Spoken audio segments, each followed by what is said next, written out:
Well, those clips were interesting from Nick and Skye last week, as well as the information on their new feature film. And what did you learn about? Tuba. To be. To be or not to be. Yes, not a streaming service. Well, we are excited to have them back for another episode to talk more about the filmmaking process and the challenges. I just hope you don't say that joke on the episode. I probably will. Welcome back to another episode of The Third Chair. Peter made it back this week. It's going to be one of those shows. We're in trouble. Yeah, I had Popeye's chicken for dinner. I am ready. We're all yawning. Keep wasabi.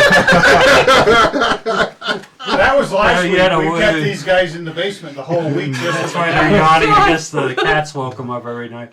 So we have Nick Gatsby and the lovely Skye here. And Skye Air, that was good. Yeah. Scar Armenta. I did a little insulted. He said Nick and then the lovely Skye. I mean, he seemed to differentiate that. You're lovely too. We have Nick trying to grow back his beard. Yeah. We have a special segment on this episode. It's called Our Viewers Want to Know with Nick. And so we have some questions here, Nick, from our viewers. I'm ready. I think our viewers are sitting here, but I'm back here viewing it. Yeah, did you write these questions? The guy at Taco Bell wants to know. Some important people told me in the past I sucked at writing or acting, and their words haunt me to this day. Any advice? So I'm sorry, can you repeat that question? Some people from my past, well, you have teachers tell kids, well, that really sucked, and with their acting or their writing or their directing, and I mean, it's going to affect them, and we've had people on the show who were really affected by it. We've had like 3 artists and stuff, and they were affected by, hey, you're no good at all, and your art stinks, or you stink in this area, or you never succeed at anything. I mean, for the person that asked that, I would say, like, when it comes to, like, criticism, a lot of people that are giving you the criticism, they don't know what the hell they're talking about. They don't know anything about writing. They don't know anything about film. And it probably infuriates them that you're trying to be a writer, a filmmaker, and they're still working at Applebee's or United Airlines or whatever. Not that that's a bad thing. It's just different dreams. No, it's not. And not the crap on if that is, but a lot of people that give these criticisms, they like what they like. As far as like these writers and filmmakers go, you know what you like, and there's other people out there that are going to be into what you have to say in terms of artistic merit. And I just say keep doing what you're doing, but don't be afraid of constructive criticism, because sometimes there is really good criticism, and you kind of need to learn the difference between crap criticism and constructive. Crap criticism is someone just being a hater and not really giving you good advice. They're just like giving you what they think, and if they were in your shoes, what they would do. And it's like that's not the way to really go about things. It's you gotta just kind of stay true to yourself. I think it's all about discernment, like being able to discern whether what information you're being given is coming from a place of like jealousy or inferiority or like some sort of like putting down, or if it's coming from a place of like constructive criticism where they want to see you grow. I think it's one of those things where like if you're being told by somebody like, hey, what you're doing isn't anything, I would ask them what they have done lately. Sure. You know what I mean? I heard a good piece of advice regarding this, and this is probably the only significant thing I'll say tonight, and that is never so you want to get it done early. You want to get it done early. Never accept criticism from a person that you would not willingly ask advice from. Yeah. or have over for dinner. Yeah. Like people who you just don't respect. Yeah. You know? Yeah, exactly. Yeah, it's definitely a respect thing, and a lot of people will give you criticism and not have that respect for you, and that's where you gotta kind of differentiate between is this good criticism or is this bad. And I think that's kind of what people need to look into as far as like what could help them grow as a writer or a filmmaker. I've heard it said that people that you respect, you give Popeye's chicken for dinner. But if you don't respect them, then you give them Captain D's. KFC. Once again, Moving on. How come We made it, Peter- babe. How come, Peter, you always, when you want to pick dinner, you always to have Doug and I come to Yeah, Why wait is a Captain minute. D's before? Yeah, Busted. I don't know about this. We will be having a company meeting. So if you have a friend who always asks you to a place that is a downbeat place, Sometimes Wow. the show goes off the rails a we little could bit. tell Peter wrote these. I have a lot of negative thoughts that bring me down. How do you deal with negative thoughts? Well, Peter, were you depressed when you wrote these? Yeah, I was in an unhappy place.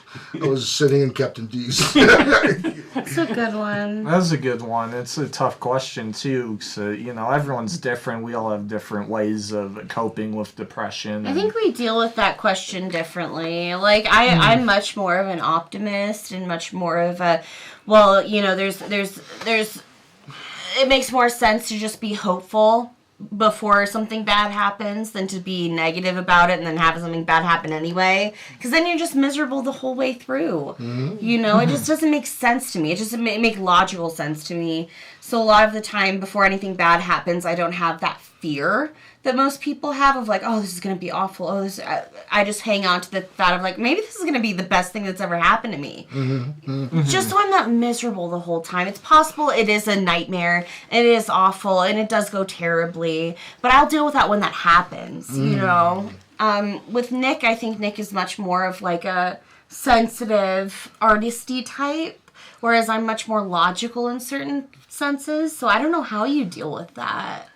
I mean, in terms of filmmaking, you need to ask yourself, how much are you in love with the ideas you have in your head for a story? How much are you in love with them? Are you in love with the characters? Are you in love with the story? Are you in love with these abstract concepts that you've come up with? If you're not in love with them, then you probably need to move on to something else, because that's what's going to make or break you, depending on no matter how you feel. It dictates how long you stick with Exactly. it. Yeah. Like, in terms of my filmmaking process, I have an idea, I love that idea, and I want to see it come to fruition. So I think that's very important for aspiring filmmakers to take in mind, how much they love these concepts. Are you just trying to do something for money? Because you're always going to be depressed. It's all about trying to bring to life these abstract ideas that only you could come up with, And that's why I would say to anyone who's struggling with that, depression sucks, and it does. I'd say practice meditation and do things that make you happy, and to get over that hump and make sure you're in love with the concept you're trying to bring to life. Yeah, definitely. So it's not all about the money. No. It's definitely not. No. If it was, we'd make more of it. Yeah. Well, we're a startup company too. We get it. Yeah. Or not. Well, how do you generate mental energy to create? That's a good one. I take a lot of inspiration from movies. I take a lot of inspiration from dreams I've had. I used to have a dream journal where I would take all the crazy, interesting concepts from my dream, and I'd write them down and see how can I how could I bring these into a story? You know, and that's kind of the way I go about stuff. Like, what inspires me, and then inspiration is everything. You know, I don't think you can make a movie without inspiration. Like, I really don't. Like, I don't think anything's there unless you just want to rip people off, I guess. Yeah. And you could try to make, make some type Parody of or cluttered some sort of, movie with. That would never happen in the film industry. It does. It happens all the time too. But I hate isn't when that they how review a Gary L film. made his living. I hate when they make a film and they say, well, it's a mix of this and this, or write a book or a book Yeah. review and they say it's a mix of this, this, yeah, and and I this. get that. Yeah. I guess, because you see that name, you're going to say, oh, it's like, Harry Potter, I'm going to buy that. But it's like, no, I don't want to read a second-rate Harry Potter. I want to read something Something fresh. Yeah. because Harry Potter, what made it unique is it was a book written for children, but it addressed adult issues in it too, or childhood issues seriously enough that and the children picked up on it. I mean, and the kids went to school. Yeah. It was a bad school. We're going to have to hold that thought, and we all know why. It's time for a break. Doug didn't know why. I totally lost it.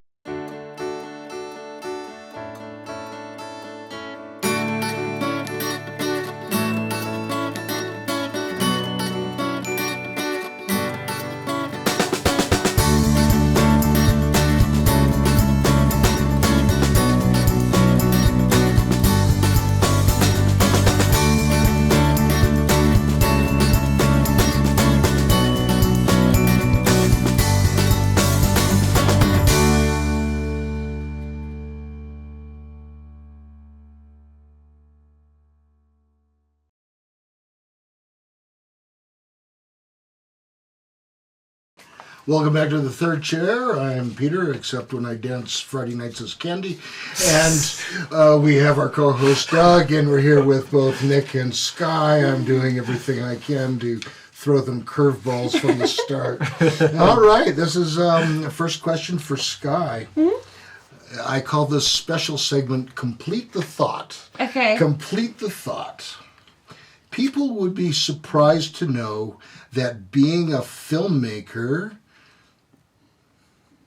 is not as creative as you would imagine. Like, it's a lot of, like, business stuff and a lot of, like, analytical stuff that I wasn't anticipating. Just, like, how to promote a film, how to get people interested in a film. It's much harder than just, like, being creative and writing a script and directing the film. And it's so much more than that, because you can do all that and it'd be awesome and you can make the best film ever, and then no one watches it. So it's just like, the reason you make films is for people to see it and for people to feel things from it and to change in some way potentially, or grow some sort of perception, like elevated perception of what they didn't have before. But that doesn't happen if no one watches it or no one knows about it, And it's kind of hard to. Now, how have you overcome that? I mean, because you probably weren't like, oh, I got to go promote this thing. I'm going to be now. YouTube videos. Like, there's a lot of YouTube videos that tell you how you can, like, pretty well distribute and promote your own movies if you're an independent filmmaker. I learn a lot from Nick. Nick is a lot better at promoting than I am.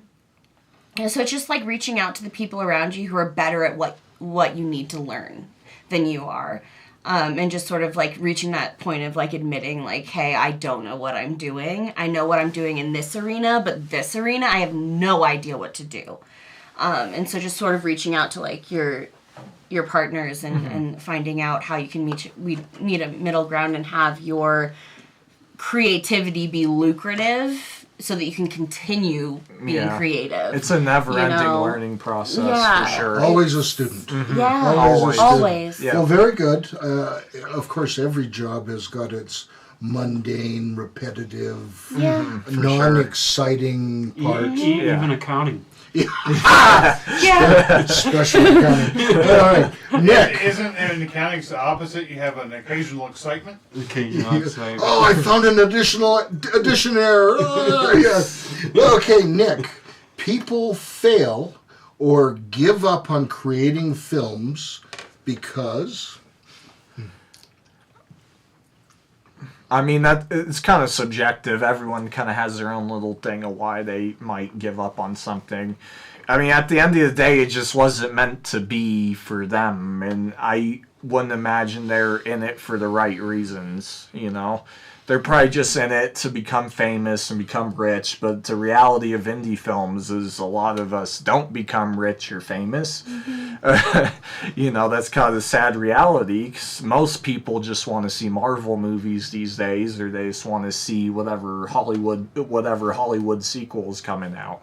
You know, it's getting very hard to get, like, the days of making, like, a $2,000 movie and getting it into theaters and making millions of dollars, those days are kind of done. Those types of movies are transitioning into streaming services. You know, movies on streaming, on Tubi, Amazon, stuff like that. Are you making the argument that, like, the people that are meant to make movies or, like, have that be, like, their reason for existing are the ones that stick if with they it? give up, they weren't meant to make movies. Because if it's gonna be, it's gonna be. They're gonna do what it takes to stick with it. That's just end all be all. Like, Sure. That's you know fair. what I mean? And it's tough. And I think the main reason people give up is because they find out just how tough it is. It's a lot of work. It's a lot of work just to. It's a lot of. described earlier, you know. Yeah, it's a lot of work to make a bad movie, let alone a decent one or a good one or a great one. You know, it's hard. Well, you've already been Yeah. successful. You've become famous to Mr. Producer's cats. Right here. We were able to finish something, you know, and that's what's important. A lot of people can't even finish. They won't even attempt to finish. That's Yeah, the thing, yeah. and you know, and if that's the case, it's not meant for them. Well, you know, sometimes I think, too, that fear becomes a factor. Definitely I've seen fear, it yeah. with a lot of artists in different mediums where they don't finish something because if they do and put it out there, then they don't want the criticism. So No, it's they always don't, more and comfortable just saying, yeah. well, I'm rewriting the book one more time. Yeah. You know, rather than... And I understand that. It sucks to have people crap on you, especially when those people don't know the struggle, how bad of a struggle is just to complete something. Sure, It's a mountain you gotta climb. It is. And a lot of people, they get halfway up the mountain, and you're like, oh, this is too hard, you know? And I totally understand that. It is, you know? Fear is definitely the most crippling agent of creatives that I can think of. I tend to agree with you, Skye. And learning when you have to say, okay, it's done. I've edited it. Right? Yeah. Yeah. I'm not going to... It's done. Just We're move gonna on. Put it It's out not move on. perfect, as but it is. Yeah. Yeah. Good as All it's right, gonna speaking get. of moving on, Skye, Wow, we're gonna have another question. That's a good transition. You like that? I'm smooth as ice. two on this episode. Yeah, that's right. I am a fountain of useless information. Okay, Peter's going out to get another piece of chicken. I seriously thought about it. Okay, for Skye, a common myth about filmmaking is... You need a lot of money. I don't think you need a lot of money to make a great film. I think you need a lot of skill and a lot of technique and a lot of talent, I think. And if you don't have that, then And if you need don't a lot have of that, money. then you need a lot of fucking money. Yes. to hire the You need a people lot to of do grit. it. Exactly. Exactly. You know, Yeah, but I don't think done. as a whole you need a huge budget. I think what you need is a lot of word of mouth. I think you need a lot of people who know what they're doing and a lot of people who have like a certain sense of which I think in a lot of ways we're kind of lacking in our film community at the moment is just like determination to make something great and to like dedicate themselves to a project without Yeah. you know. You need a lot of passion. Yeah, I feel like that's what's lacking. I mean, you could have a $50,000 budget, not a huge budget for a movie, huge for us. Yeah, but I feel like despite whatever dollar amount you have, it really doesn't matter if your cast is shit, if your crew is shit, it's not going to be good. It's not. It's just not. It could be laughably good. Sure. And, that's a thing, but... If you got 50,000 for a movie, would you have a movie in mind or a special effects in mind? If I had 50,000 for a budget, I can make like a Transformers type movie. That budget, that scale, and not budget, but that scale of just. I wouldn't make Special Transformers, but just that like That epic. special effects Yeah. and stuff like that. You know what I would like to see more of, and maybe it's gone on more in your circles. Sort of the attitude. Look, if you need extras, I'll come and be an extra for your movie. If you'll do the same thing for me when I shoot mine. Yeah. Just sort of that collaboration. Yes. Yeah, I that think can that's also save a lot of money. Yeah. Definitely. That's yes, very it can. important, and that a big part of filmmaking is networking for sure. Not just with making the movie, but also getting out there to film festivals, just everything. Networking is very, very important. And a lot of people just don't want to network. I know I'm very socially awkward, so I'm not the best networker. You're not socially awkward. He's socially anxious. I'm socially anxious. Okay, if that's the better term. I understand. I'm socially awkward. But yeah, We know. networking. Peter, not at all. Yeah. Doug and Doug, we're the introverts. Yeah. Peter's the one that.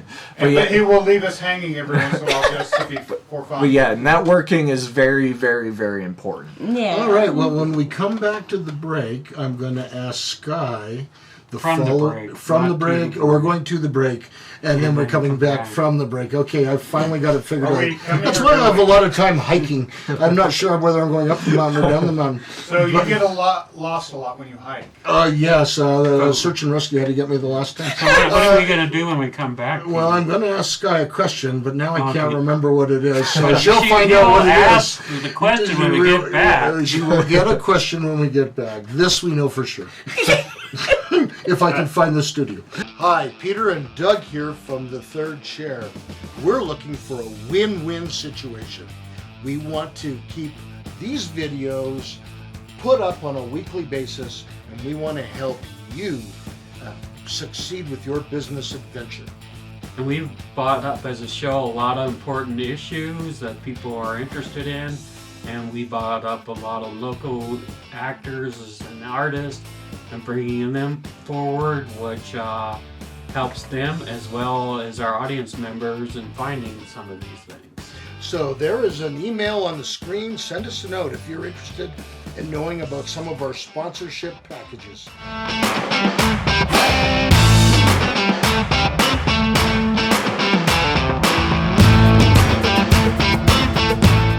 Welcome back to the third chair. I'm Peter. That's Doug. We're here with Nick and Skye. And I had a Nick question. in the sky. Yeah, I had a question for her that I forgot, and I've now substituted a different question for that question. And that is, suppose you have a young female elementary age school person that comes up to you and says, Skye, I want to be a filmmaker. Mm-hmm. What advice would you give to her? Just pick up a camera.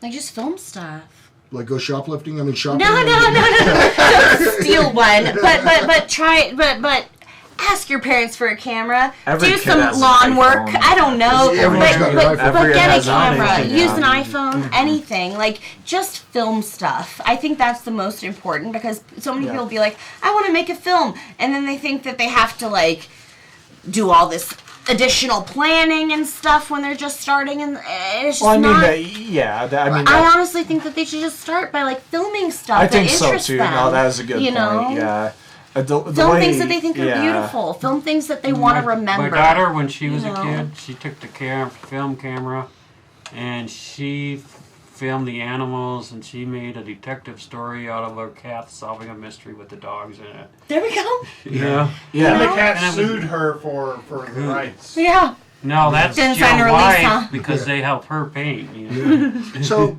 I'm going to just ask a sort of a general question here after a comment.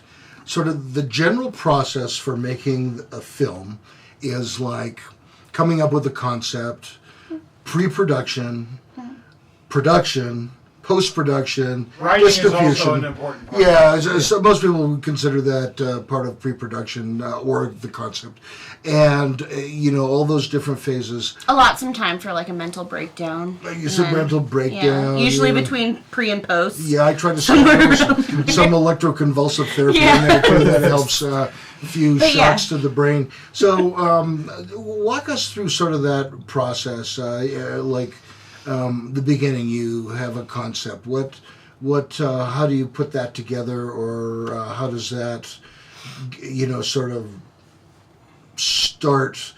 Okay, we're now going to do it. Besides picking an idea out of the bowl, what? You start. I mean, as far as my process goes, I come up with an idea or a series of ideas. Eventually one idea leads to another, and I kind of ponder on it for a while. Then I'll come up with a story, and I will write an outline of the full story, just sentences about the whole story. And then from there, I will then begin my first draft once I have a full outline finished. And then usually I'll go through one or two more drafts, and then we kind of decide what we'll need for the film. So from you there. format it in like Final Draft or something? Yeah, I use Celtics. Celtics, which is Yeah, a I've free. used that as well, Any yeah. aspiring filmmakers, I highly recommend use Celtics. It's free, and it will format everything for you. It's very easy to use, very efficient. From there, we kind of go through the characters, who will need the cast, what we'll need for the film, and that's where we kind of come up with our budget or how much we'll need to make the movie. And then from there, usually couple months later, then we'll get started. Hopefully get started on the first day of filming, yeah. So do you? Our process is different. It does. It ranges. I don't come up with stories usually. I just have like pictures in my head, or like images of what I want in a film. And that's the then I idea. just like tweak a storyline to fit that picture. I don't ever know like what the story is going to be about or where it's going until after. Yeah. But those images in your mind are the idea, and that's Yeah. where the story stems from, is these ideas coming together. And over a period of time thinking about them long enough, you accumulate enough ideas to stretch out into a script. Yeah, people that are watching may not know that there are all these crazy rules about how you have to format a script. Whether it's a movie or a half an hour TV show, it changes. And, and how you're, act 1, 2, 3, ABC, whether you're listing characters or not, how the dialogue looks, how the action looks. And it would literally drive you nuts. I can't imagine people of the 60s typing that by hand. Yeah. These programs will format it automatically, and you can hit drag down menus. But so when you get a script, it doesn't look like an English essay. It looks very different. Unless it's Tarantino. More people had secretaries in those days, and like when I was job hunting at times, there would be women who they would advertise, "I'll type your resume for you in the proper form," and you paid them $45, and they would type. So that was a while ago, because it's like $100 now. Screenwriters didn't have that. They might have had something like that. If they were a little further along, but if you were a new screenwriter, if you were new, you didn't have that. Yeah, and they didn't have word processors either. I mean, it was the old-fashioned click, click. They had a typewriter that actually was designed for writing scripts. I had automatic return in my time. I only had 3 stations, but I had automatic return on So my you didn't have to background. like click I didn't the have bar to click. I and didn't push have it. to click the bar. Or click the bar. Wait, Oh, Doug, man. I thought you chiseled it on stone. Now, another thing about the process. I'm only a year and a half older than Peter. Yeah, Well, but I he still chiseled it on respect it. papyrus. Yeah, the whole idea of post production and editing. My big surprise getting involved with production is just how massive a chunk that is. Yeah. You think, the work is when we're filming with all the actors and the difficult directors and that, but that's really not the biggest part of it. No. That's really actually probably the fastest and easiest part. Yeah, I think so too. yeah. But then the editing and then if you're adding special effects and graphics and all that stuff. Oh yeah. Filming Jesus, took like yeah. 4 months for a feature film, and editing took over a year. That's what I hear. Sort of the Like, ratio it's normally is. insane. Yeah. Yeah. And the thing is like it's like when you are in production, it's like the sweetest time because it's so fun. You have to do creative work with people. It's awesome, and Yeah, it then is you're fun, in yeah. post production where you're in the dark in the middle of your office space, like. Well, I I'm making a movie. I don't Like edit, Schmiegel, I don't and you're edit just quite like- like that. It's a bit exaggerated, but a lot of chain smoking. I chain smoke Yeah, cigarettes it's while bad. I edit, It's so just- it's maybe just not not the fun. healthiest, but You know? it is fun seeing it come together. Though that's the thing for Yeah. me. That's the highlight of it all. Is once you finally edit a scene and see it all come together, add the sound, add the music. It's magic. It's to nice me. seeing You the know. final. Yeah. But it's just in that moment of finally finishing a segment of a scene. That's why I love doing what I do. It's Sure. great. Then let's talk about distribution. You talked about it a little Yeah. bit earlier with to be and not to be, but the other angle of distribution is circulating it in film festivals. Yeah. And this is another thing I didn't realize that was just as important. Trying to find festivals that will take it in the right category, length, and that. Yeah. Do you? I know you've had some accepted some film festivals. Yeah. Was that also a big chunk of time? Well, it is waiting on them because you're waiting months and months to find out if you're accepted or not. And some film festivals are expensive. Very expensive. Like almost like more than what our budget was. Yeah. It's So you have to set aside 25 of that 50 to. yeah, you're joking, Yeah. but yeah, it's Yeah. not. Yeah, most festivals go for about $50, and that's the early bird stages. They have little segments where it'll be like early bird, that'll be like $50, and then there'll be a regular deadline, which is 70, and then late deadline, which is probably like 100 or more. And this is just for one festival. yes, for Yeah. one festival. And people often submit Yeah. Yeah. 5, 10, 15. I have mixed feelings about festivals because you No, can I spend do too. $50 It's on gambling. on an entry.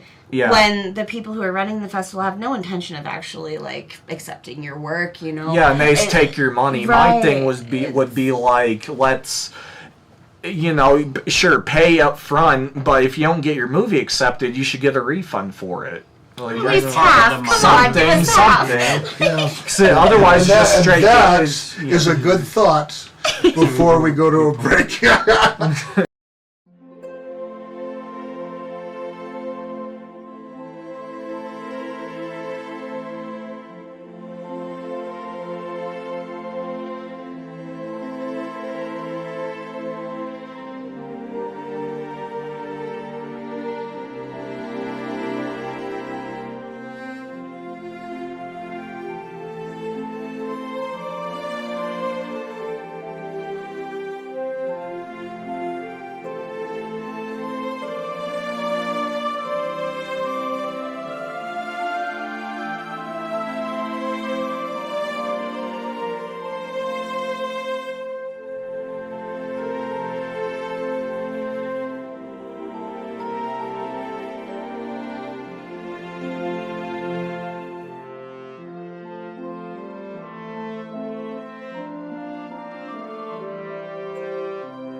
Welcome to the third chair. So thank goodness Peter became quiet as soon as the camera was on. Peter tried to tell our guests we were normal and reserved.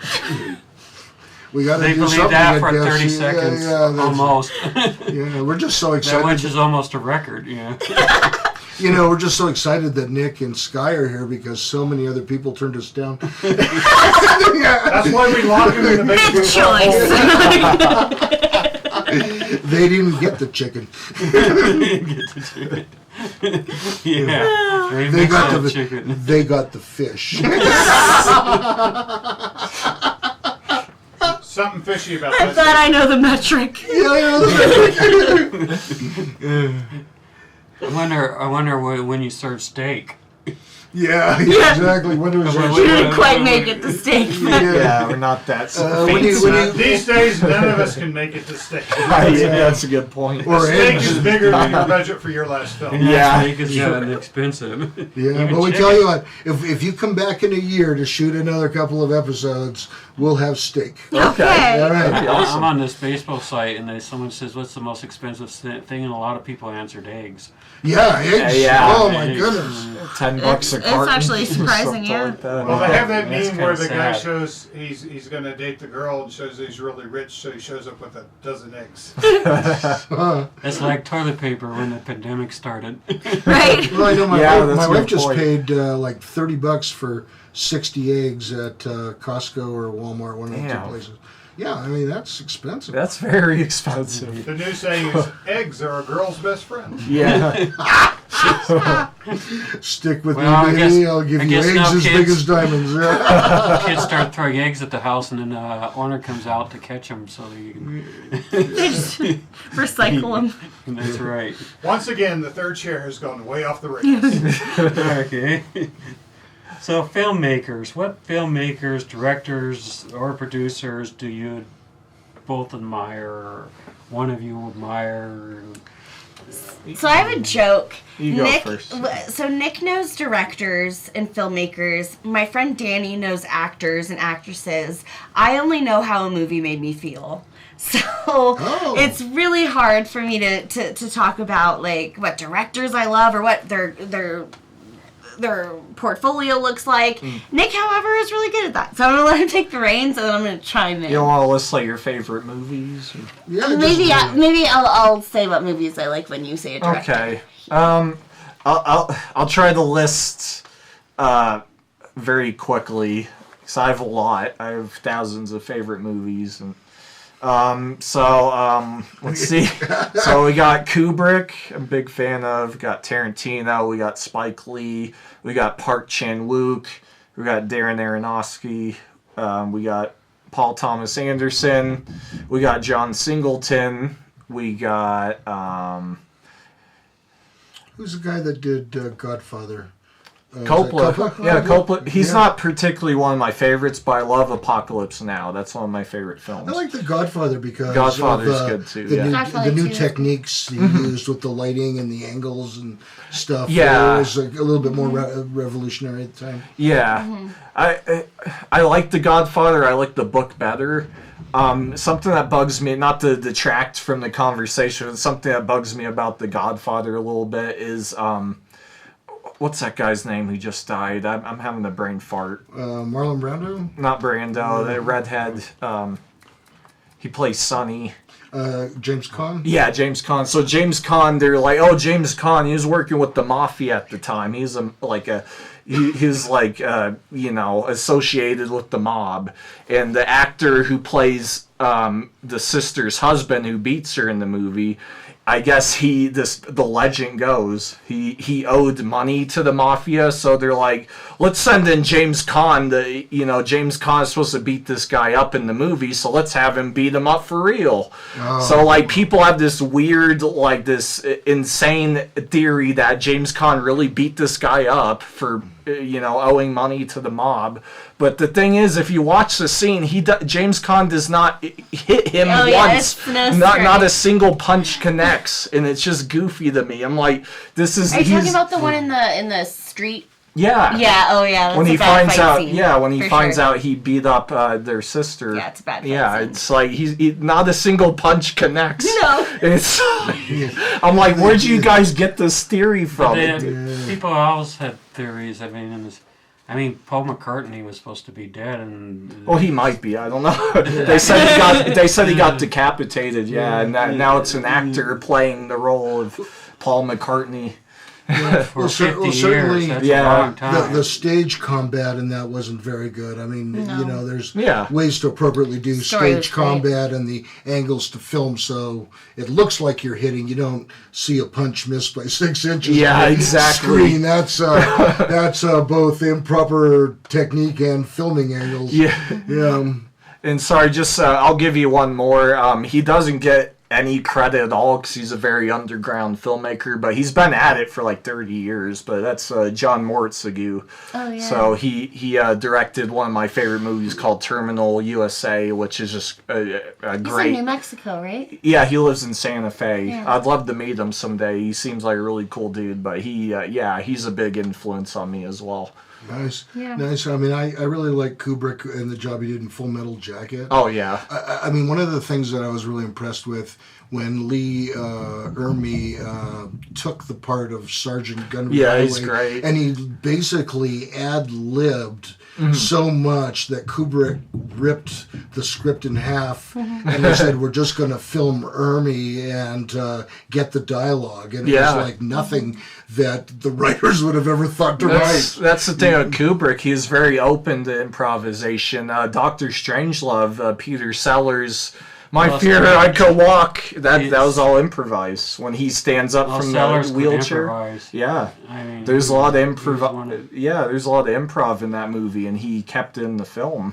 You know. With your There's lessons, no do you fighting. teach improv as well? Do you do some improv drills? I do some. I'm not super good at improv. I don't enjoy improv at all. It's just like a certain. I've done it like in college when I studied acting at University of Hartford. I studied improv. But I don't enjoy it. No, I fun. love working with actors that can improvise in a scene, but as far as like improvising in like an improv troupe, not interested. Yeah. Don't think it's funny. Yeah, what's my But you know, line? but like if you meet an actor that can improvise on set and like you give them the basic forefront of like what you're looking for and they're able to deliver on that, then I'm like, psh, yes, Yeah. you know. Well, the improv on the scene, once you figure out the game, they'll just say the craziest thing and the other person agrees and says something more. Yeah.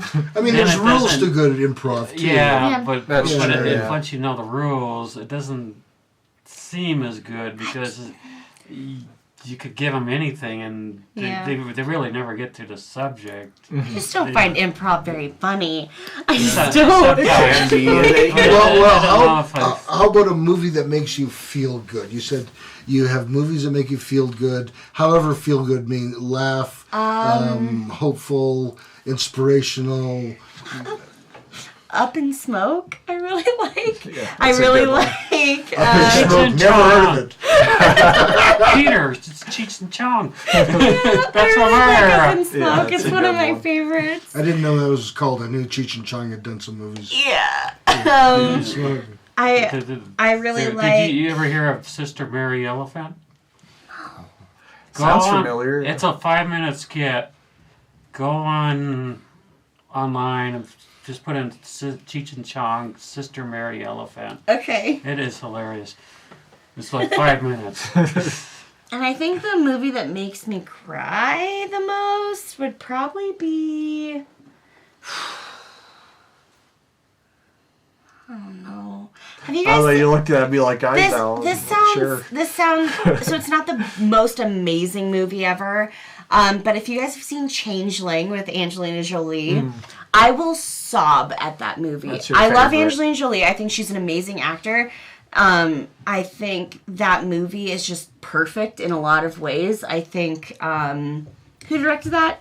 That's Eastwood. Eastwood, yeah. And you know what, I remember because you can tell it was an Eastwood movie because at the end of the movie he had that like the credits roll on like Yeah, you told me about because that. Eastwood always ends his movies with like a big shot of like the environment or wherever it was located. So I never now that we noticed have that till you Clint told me. Eastwood, we got to take a break because you're not going to top Clint Eastwood.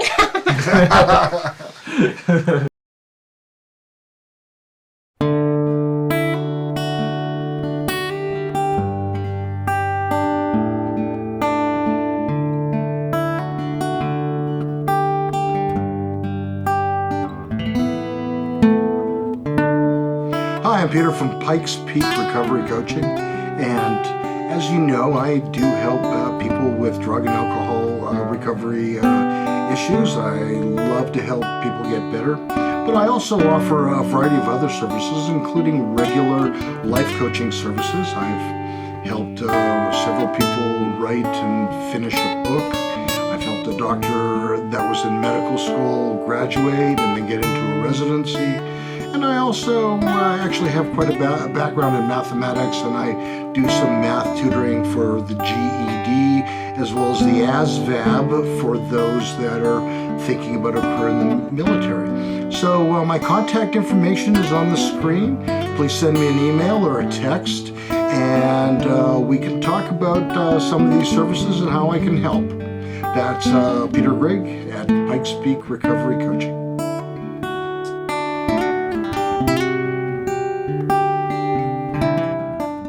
Welcome back to the third chair. And so, what made you guys want to make films? You go first. I felt this both like breathe at the same time. Yes. Sorry about that. You go first.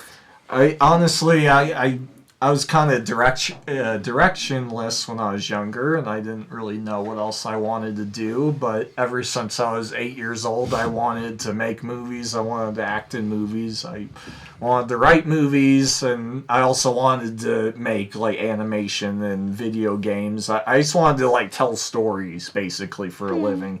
So and once story band. yeah, basically, yeah. And I would come, and I think I might be on the spectrum a bit, because I've always had movies in my head, and I would think, as I was a kid, I would think about them and kind of construct a whole movie in my head, and then it didn't hit me till I was 18, like, oh, I should become a filmmaker, because before that point, I'm just like, well, these guys like Spielberg or Tarantino or Spike Lee, they're just special. They're like, gods or something. They have some special privilege. And, I realized once I got older, is like, no, anyone can make a movie. You just got to put the dedication into it. And no one was really making the movies I particularly wanted. I'm really big into surrealism and experimental films, and that format is kind of dying as the years go by, so I kind of wanted to bring dream logic back into the film, where it's where the dream is the whole movie, because people's, As opposed to having someone wake up. yeah, people's perception of surrealism today is like, oh, I'm so surreal. They have their character in a movie and a bunch of weird stuff is going on, and then the character wakes up and it's like, oh, it's all a dream. Like, no, surrealism is the whole dream. The whole movie is the dream. The character doesn't wake up. Probably Inception. Maybe? Yeah, and I like Inception. I wouldn't call Inception a surrealist film per se. It's more like sci-fi. Yeah. But, surrealism, like old school David Lynch, stuff like that, Buñuel. I thought that was a French dessert. Yeah, it might be, and, filmmakers like that just kind of, Jodorowsky, Alejandro Jodorowsky, I probably butchered that name, but, people like that, they made authentic surrealist films, and that's what I wanted to do. I think for me, it just came from like a place of feeling wildly misunderstood. And I think filmmaking for me was just sort of like an opportunity for me to make something that was all me and expressed everything that I am, and then have people receive it and feel something from it and get something out of it and love it, and in that way they would also be loving me. It's a little bleak, but true. And I think I get a lot of fulfillment in having that kind of like give and take of soul, I guess. That's a good answer. You know? Yeah, I hear what you're saying. And I also want you guys to pass along your contact information. You have a company, Gatsmenta Films, and offers services. How can people get a hold of you? Plug it. We're on social media, Facebook at Gatsmenta Films. We're also on Instagram at Gatsmenta Films and TikTok. And we also have our own personal Instagrams. Mine is @Gatsby303. Mine's Skye and Nick. So send a direct message via Instagram, that sort of thing. And our email is also gatsmentafilms@gmail.com. And that's checked every day, so that's That's probably checked the every day? easy way. Yeah. Yeah, I know because I've like texted you, Yeah. like I hear back from you like like in a week, and an email in like a month. yeah. So I just want you to know I'll be sending you a note on Instagram to see if I can borrow $20. Cool. I might even answer's tell you no, when we're Nick, you got airing the put show. Well, thank you guys so much. You've Thank been you so much. fantastic guests.